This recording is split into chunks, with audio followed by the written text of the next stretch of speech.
Good morning, everyone.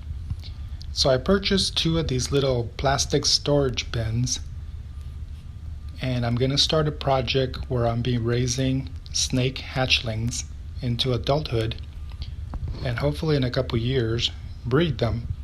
Not necessarily for profit, but I enjoy handling the snakes, and I want to see what kind of color morphs I can create. So I'm going to start off with king snakes.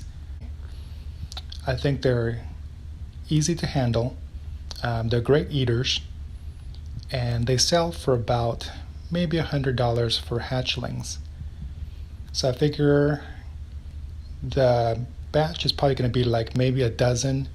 I've heard of some having 20 eggs. So you can see how you can make back your expenses every year. But again, this is not necessarily for profit. I just want to see what kind of hatchlings I can create.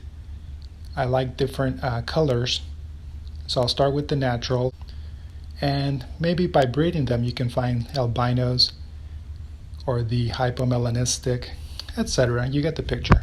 But let me show you what I'm talking about with these bins. So the hatchlings will live inside here, and as you can see, there's no room for escape.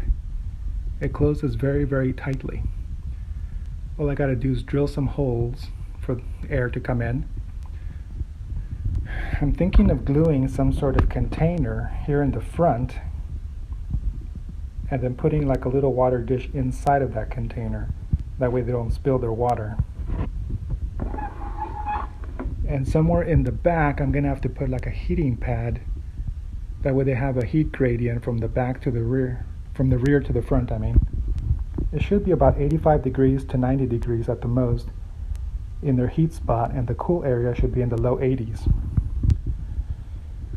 So this is a working project. This bottom one is bigger, so I'm not sure what I want to do with this yet.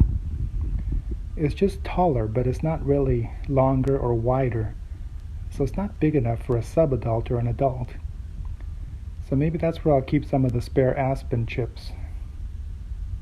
I don't know yet. Maybe it's just the storage. I'll figure that out. But these up here are perfect for hatchlings. And like I said, I have two of them, so that means I can hold up to 8 hatchlings at one time. And eventually I have to buy some bigger containers for the subadults and then the adults. But we'll see how this goes. I'll keep you all informed. Thank you, everybody.